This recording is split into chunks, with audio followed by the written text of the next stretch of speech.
সবুজ বাংলাকে আরও সবুজ করার আহ্বান প্রধানমন্ত্রীর। জাতীয় বৃক্ষরোপণ অভিযান উদ্বোধন। পরিবেশ বিপন্ন করে উন্নয়ন নয় বললেন ওবায়দুল কাদের। নদী ও আবাদি জমি রক্ষার তাগিদ বিশেষজ্ঞদের। প্রস্তাবিত বাজেট শিল্প ও কর্মসংস্থান বান্ধব বলেছে এফবিসিসিআই। এগিয়ে যাবে দেশ, আশা বিজিএমইএর।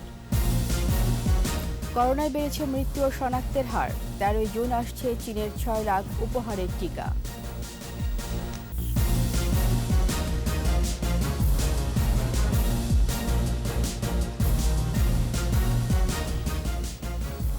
শুনছিলেন ফার্স্ট সিকিউরিটি ইসলামী ব্যাংক লিমিটেড সংবাদ শিরোনাম। আমন্ত্রণ রাত 9টার 21 সংবাদে, সাথে আছি রীতা চৌধুরী। দর্শক, 21 টেলিভিশনের সংবাদ একই সাথে সরাসরি দেখতে পাবেন আমাদের ফেসবুক পেজ www.facebook.com/2124 অনলাইনে। Mega spider ceiling fan, mega বাতাসে শান্তির পরশ। বেশি বেশি গাছ লাগানোর আহ্বান জানিয়েছেন প্রধানমন্ত্রী শেখ হাসিনা। বলেছেন, জলবায়ু পরিবর্তনের অভিঘাত থেকে রক্ষা পেতে সবুজ বাংলাকে আরও সবুজ করতে হবে। বিশ্ব পরিবেশ দিবসে গণভবনে সোনালু ও ডুমুর গাছের চারা লাগিয়ে জাতীয় বৃক্ষরোপণ অভিযানেরও উদ্বোধন করেন প্রধানমন্ত্রী শেখ হাসিনা। প্রণব চক্রবর্তী রিপোর্ট। বাঁচাতে হবে প্রাণ প্রকৃতি, রক্ষা করতে হবে পৃথিবীর ভারসাম্য। তাই বিশ্ব পরিবেশ দিবসে জাতীয় বৃক্ষরোপণ অভিযান। এবারের প্রতিপাদ্য, মুজিব বর্ষে অঙ্গীকার করি সোনার বাংলা সবুজ করি। বিশ্ব পরিবেশ দিবস উপলক্ষে গণভবনে একটি সোনালু ও একটি ডুমুর চারা লাগিয়ে জাতীয় বৃক্ষরোপণ অভিযানের উদ্বোধন করেন প্রধানমন্ত্রী শেখ হাসিনা। শুভেচ্ছা বক্তব্যে জলবায়ু পরিবর্তনের প্রভাব মোকাবিলায় সরকারের পদক্ষেপ তুলে ধরেন প্রধানমন্ত্রী। যার যতটুকু জায়গা সেখানে গাছের চারা লাগানোর আহ্বান জানান তিনি। যার যেখানে যতটুকু জায়গা পান অন্তত গাছ লাগান। 3টা করে গাছ লাগাতে পারলে সব থেকে ভালো হয়। আর সেটা যদি না পারেন অন্তত একটা গাছ লাগালেও লাগাবেন। আজকে জলবায়ু পরিবর্তনের অভিঘাত থেকে দেশকে রক্ষা করতে হলে আমাদের সবুজ বাংলাকে আরো সবুজ করতে হবে। শেখ হাসিনা বলেন, বাংলাদেশে বনায়ন বেড়েছে, আরো গাছ লাগালে রক্ষা পাবে পরিবেশ, সেই সাথে সবল হবে অর্থনীতির চাকা। গাছের যত্ন করবেন, শুধু লাগালে হবে না। আজকে আমাদের প্রায় 22% আমাদের বনায়ন সৃষ্টি হয়েছে। তাছাড়া আর্থিক সচ্ছলতার ক্ষেত্রে, পরিবেশ রক্ষার ক্ষেত্রে সব দিক থেকেই যেটা সব থেকে উপযোগী সেটা হচ্ছে ব্যাপকভাবে বৃক্ষরোপণ করা। উন্নয়নশীল দেশ হিসেবে বিশ্বে বাংলাদেশ আরো এগিয়ে যাবে বলেও জানান প্রধানমন্ত্রী শেখ হাসিনা। কাজে সকালে আসুন, আমরা সবাই মিলে। প্রণব চক্রবর্তী, 21 টেলিভিশন, ঢাকা। পরিবেশ বিপন্ন করে কোনো উন্নয়ন পরিকল্পনা বাস্তবায়ন হবে না বলে জানিয়েছেন আওয়ামী লীগ সাধারণ সম্পাদক ওবায়দুল কাদের। পরিবেশ দিবস উপলক্ষে আওয়ামী লীগের বন ও পরিবেশ উপকমিটির ওয়েবিনারে নদী, জলাভূমি ও আবাদি জমি রক্ষার তাগিদ দেন বিশেষজ্ঞরা। বিস্তারিত জানাচ্ছেন আকবর হোসেন সুমন। বৈশ্বিক উষ্ণায়ন ও প্রাকৃতিক পরিবেশ ভারসাম্যহীনতায় পৃথিবীর বাস্তুতন্ত্র বিলুপ্ত প্রায়। জলবায়ু পরিবর্তনের বিরূপ প্রভাবে স্বল্পোন্নত দেশগুলো সীমাহীন প্রাকৃতিক দুর্যোগের শিকার হচ্ছে, পাশাপাশি ব্যাহত হচ্ছে স্বাভাবিক জীবনযাপন।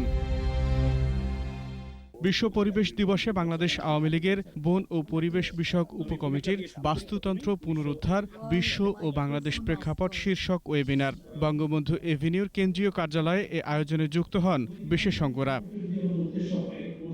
আলোচনায় অংশ নিয়ে রাজনীতির ঊর্ধ্বে থেকে পরিবেশ রক্ষায় কাজ করার পরামর্শ দেন পরিবেশবিদরা।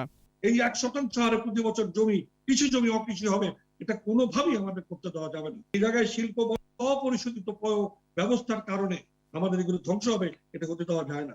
এখানে মূল লক্ষ্যমাত্রা হচ্ছে ফুড সিকিউরিটি এনশিওর করা, এবং ফুড সিকিউরিটি এনশিওর করতে গেলে আমাদের এই ইকোসিস্টেমের ম্যানেজমেন্টের দিকে নজর দিতে হবে। বিলুপ্ত প্রায় পরিবেশ উপাদান রক্ষায় পরিকল্পনা প্রণয়ন ও বাস্তবায়নেরও তাগিদ দেন বিশেষজ্ঞরা।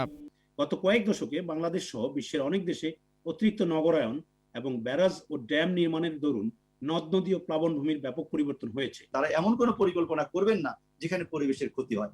ইকোসিস্টেম বা বাস্তুতন্ত্র পুনরুদ্ধারে রাজনৈতিক স্থিতিশীলতা জরুরি বলে উল্লেখ করেন আওয়ামী লীগ সাধারণ সম্পাদক ওবায়দুল কাদের। যে বাংলাদেশের জনগণ প্রকৃতি প্রতিকূলতার মধ্যে শুধু টিকে থাকতেই জানে না, বরং বৈশ্বিক উষ্ণায়ন ও জলবায়ু পরিবর্তনের ফলে সৃষ্ট ঝুঁকিগুলো দক্ষভাবে মোকাবিলা করার সুদূর প্রসারী কর্মকৌশলও নিতে পারে। এদিকে পরিবেশ দিবসে আওয়ামী স্বেচ্ছাসেবক লীগের মানববন্ধন থেকে পরিবেশ রক্ষায় বৃক্ষরোপণের তাগিদ দেন কেন্দ্রীয় নেতারা। বিষাক্ত ধোঁয়া থেকে আমাদেরকে মুক্ত করতে হবে। আকবর হোসেন সুমন, একুশে টেলিভিশন, ঢাকা। বাজেটকে শিল্প কর্মসংস্থান বান্ধব বলছে ব্যবসায়ীদের শীর্ষ সংগঠন এফবিসিসিআই। নির্দিষ্ট সময়ের জন্য অপদর্শিত আয় উৎপাদন খাতে ব্যবহারের পক্ষে সংগঠনটি 20% পর্যন্ত আগাম আমদানি কর আরোপের প্রস্তাবে হতাশার কথা জানিয়েছেন সভাপতি জসিমউদ্দিন। আর প্রাক বাজেটে দেয়া প্রস্তাব অর্থমন্ত্রী উত্থাপিত বাজেটে যথাযথভাবে প্রতিফলিত হয়নি বলে অভিযোগ বিজিএমইএর। মফিউর রহমানকে সঙ্গে নিয়ে তৌহিদুর রহমানের রিপোর্ট। প্রস্তাবিত বাজেটের প্রতিক্রিয়া জানাতে ব্যবসায়ীদের শীর্ষ সংগঠন এফবিসিসিআইয়ের এই সংবাদ সম্মেলন। বিদ্যুৎ, জ্বালানি, যোগাযোগ, অবকাঠামো সহ বেশ কয়েকটি খাতকে অগ্রাধিকার দেয়ায় বাজেটটি বিনিয়োগ, শিল্পায়ন এবং কর্মসংস্থান বান্ধব বলে মনে করে এফবিসিসিআই। স্বাস্থ্য খাতের বাস্তবায়নটাকে আরেকটু স্ট্যান্ডার্ড করার জন্য, দক্ষতা বৃদ্ধি করার জন্য। বাজেট বাস্তবায়নে সুশাসনের অভাবই মূল চ্যালেঞ্জ বলে মনে করেন সংগঠনটির সভাপতি। সংবাদ সম্মেলন থেকে অগ্রিম কর প্রত্যাহারের দাবিও জানান তিনি। ব্যবসায়ীরা কিন্তু জিডিপি ট্যাক্স দিতে চায়, ভ্যাট দিতে চায়, সবই দিতে চায়, তারা একটা হয়রানি এবং সিস্টেমটা যেন ভালো হয়। যত তারা আমরা দেখেন, আমরা এই যে ভ্যাট নিয়ে আমরা দোকানের যে মেশিন বসানোর কথা ছিল, পিসিআর মেশিন, একটা মার্কেটে 100টা মনে করেন দোকান আছে, 10 জনকে মেশিন দিয়েছে, তো বাকি 90 জন কি করবে? ওখানে কি হচ্ছে? করোনায় ক্ষতিগ্রস্ত বেসরকারি বিশ্ববিদ্যালয়ের আয়ের উপর আরোপিত 15% আয়কর প্রত্যাহারের দাবি জানান এফবিসিসিআই সভাপতি। অ্যাডভান্স ইনকাম ট্যাক্স প্রয়োজন না, এটা নিয়ে তো লাভ তো না, এটা তো ফেরত দিচ্ছে সরকার, তাইলে নেবেন কেন? আমাদের কস্টটাকে তো হাই করে দিচ্ছেন। তো এই কমিটমেন্ট তো উনি দিচ্ছেন, আর ওইখানে উনি 20% করে ফেলছেন, 5%-এর জায়গায়। আমরা বলছি 5%কে উঠাই দেওয়ার জন্য। গেল বছরে দেয়া প্রণোদনা প্যাকেজ অব্যাহত রাখার প্রয়োজন বলেও মনে করেন তিনি। অপ্রদর্শিত আয় নিয়েও মতামত তুলে ধরেন তিনি। যেখানে কর্মসংস্থান হবে, যেখানে প্রোডাকশন হইতে পারে, ইন্ডাস্ট্রিয়ালাইজেশন হইতে পারে, সেইখানে হয়তো একটা সুযোগ দিতে পারে, একটা টাইম ফিক্স করে। এদিকে প্রস্তাবিত বাজেট বাস্তবায়ন হলে বাংলাদেশ এগিয়ে যাবে তার লক্ষ্যে, এমনটা বলছে তৈরি পোশাক শিল্প মালিকদের সংগঠন বিজিএমইএ। রপ্তানিতে 0.50% উৎসে কর অন্তত আরও 5 বছর অব্যাহত রাখার দাবি জানান সংগঠনের সভাপতি ফারুক হাসান। 2021-22 অর্থ বছরের বাজেটে আমাদের বেশ কিছু প্রস্তাব ছিল যা শিল্পের ঘুরে দাঁড়ানো ও কর্মসংস্থানের জন্য অপরিহার্য, তার প্রতিফলন হয়নি। শিল্পের ঘুরে দাঁড়ানো এবং কর্মসংস্থানের জন্য বিজেএমইর দেয়া প্রস্তাব বাজেটে তেমনটা প্রতিফলিত হয়নি বলে অভিযোগ করেন সংগঠনটির নেতারা। তৌহিদুর রহমান, একুশে টেলিভিশন, ঢাকা। দেশে করোনা রোগীর সংখ্যা কমলেও মৃত্যু বেড়েছে। গত 24 ঘন্টায় দেশে মারা গেছেন 43 জন। 13,000-এর বেশি নমুনা পরীক্ষায় একদিনে শনাক্ত হয়েছে 1,447। এদিকে আগামী 13 জুন বাংলাদেশকে আরও 6 লাখ ডোজ ভ্যাকসিন উপহার দিচ্ছে চীন। ঢাকার চীনা দূতাবাসের ডেপুটি চিফ অব মিশন হুয়ালং ইয়ান এ তথ্য জানিয়েছেন। আকবর হোসেন সুমনের রিপোর্ট। দেশে কোভিড-19-এ 24 ঘন্টায় মারা গেছে 43 জন, যা আগের দিন ছিল 34 জন। মৃতের সংখ্যা বেড়ে হয়েছে 12,801। নতুন শনাক্ত 1,447। মোট শনাক্ত 8,09,314। একদিনে সুস্থ হয়েছে 1,667 জন। পরীক্ষা বিপরীতে দৈনিক সংক্রমণ হার বেড়ে হয়েছে 11.03%। মৃত্যুহার 1.58 এবং সুস্থতার হার 92.60%। 24 ঘন্টায় 13 জনের মৃত্যু হয়েছে। করোনায় পুরুষ মৃত্যুর হার বেশি। এদিকে বন্ধু প্রতিম দেশ হিসেবে আরও 6 লাখ ডোজ ভ্যাকসিন উপহার দিচ্ছে চীন। এর আগে গত 12 মে বাংলাদেশকে সিনোফার্মের 5 লাখ ডোজ টিকা উপহার দেয় দেশটি। আকবর হোসেন সুমন, একুশে টেলিভিশন, ঢাকা। নিচ্ছি প্রিমিয়ার ব্যাংক লিমিটেড সংবাদ বিরতি। যখন ফিরছি তখন অন্যান্য খবরের সঙ্গে আরও থাকবে। নাশকতা ও ধর্ষণ সহ 6 মামলায় রিমান্ড শেষে কারাগারে মামুনুল।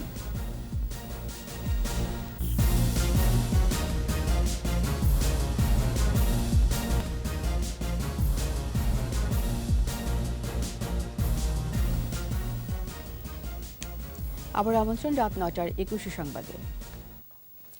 বিএনপি সমালোচনা করলেও সরকার সবাইকে সাথে নিয়ে এগিয়ে যেতে চায় বলে মন্তব্য করেছেন তথ্য ও সম্প্রচার মন্ত্রী ডক্টর হাসান মাহমুদ।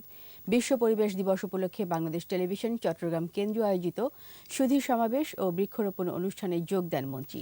এ সময় বলেন, মানুষের যথেচ্ছ আচরণে দেশের পরিবেশ নানাভাবে ক্ষতিগ্রস্ত হয়। সরকার পরিবেশ ও বন রক্ষায় নানামুখী কার্যক্রম চালিয়ে যাচ্ছে, যার সুফল ভোগ করছে মানুষ। পরে বাংলাদেশ টেলিভিশন চট্টগ্রাম কেন্দ্রের সামনে 3টি গাছের চারা রোপণ করেন তথ্যমন্ত্রী। বিএনপি প্রতিদিন সমালোচনা করলেও প্রতিদিন আমি তাদের সমালোচনার জবাব দিতে চাই। আমি সমস্ত রাজনৈতিক দলের প্রতি বিনীত আহ্বান জানাবো, আসুন আমরা সবাই মিলে মানুষ যেন পরিবেশ প্রকৃতি সংরক্ষণ করে, যারা পরিবেশ ধ্বংস করে, প্রকৃতির বিরুদ্ধে কাজ করে, প্রকৃতিকে ধ্বংস করে, তাদের বিরুদ্ধে আমরা যেন সবাই ঐক্যবদ্ধভাবে রুখে দাঁড়াই।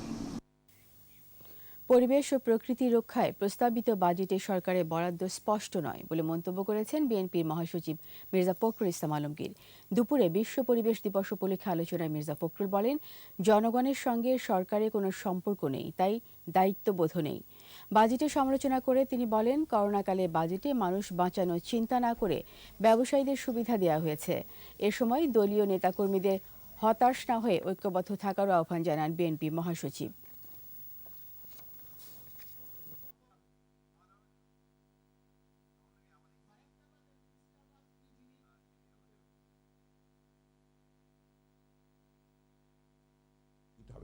আজকে একটা দুর্বৃত্ত সরকার, একটা দানব সরকার আমাদের সবকিছু অর্জনগুলোকে তছনছ করে দিচ্ছে, আমাদের স্বপ্নকে তছনছ করে দিচ্ছে। সেইখান থেকে তো আমাদেরকে বেরিয়ে আসতে হবে।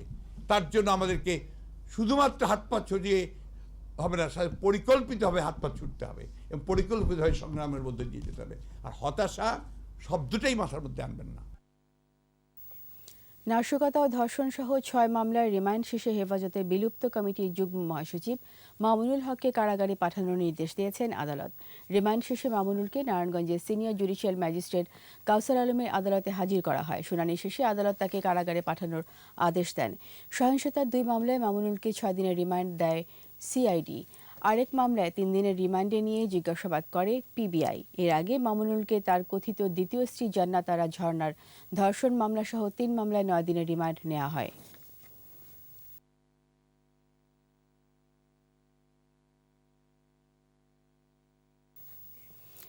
কুষ্টিয়ার সুগার মিলে 50 মেট্রিক টন চিনি গায়েবের ঘটনায় গুদাম কর্মকর্তা ফরিদুল ইসলামকে সাময়িকভাবে বরখাস্ত করা হয়েছে। গঠন করা হয়েছে 3 সদস্যের তদন্ত কমিটি। মিল সংশ্লিষ্টরা জানান, গত মৌসুমে উৎপাদন বন্ধ থাকায় সুগার মিলের গুদামে প্রায় 110 টন চিনি মজুদ ছিল।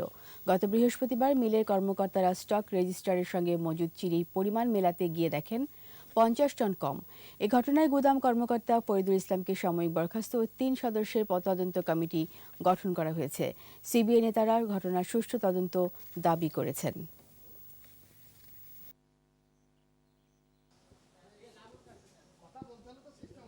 আমরা এই বিষয়টা জানার পরে আমরা তাৎক্ষণিকভাবে ব্যবস্থা নিয়েছি এবং একটা তদন্ত কমিটি গঠন করেছি এবং আমার সদর দপ্তরে জানিয়েছি।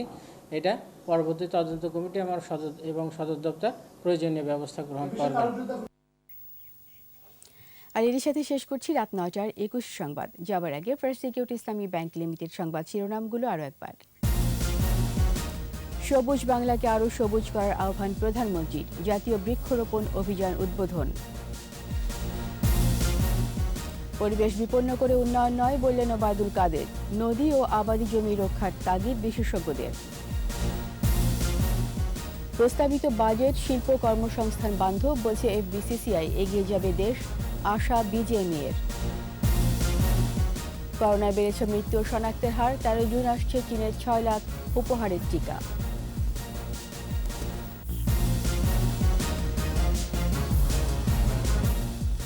সবশেষ খবর জানতে ডায়াল করুন 2021 নম্বরে আর ভিজিট করুন 21-tv.com এই ওয়েবসাইটে। এছাড়া ফেসবুকে লগ ইন করতে পারেন facebook.com/2124 অনলাইনে। পরের সংবাদ রাত 11টায় দেখার আমন্ত্রণ রইল। স্বাস্থ্যবিধি মেনে চলুন, সুস্থ থাকুন। ধন্যবাদ।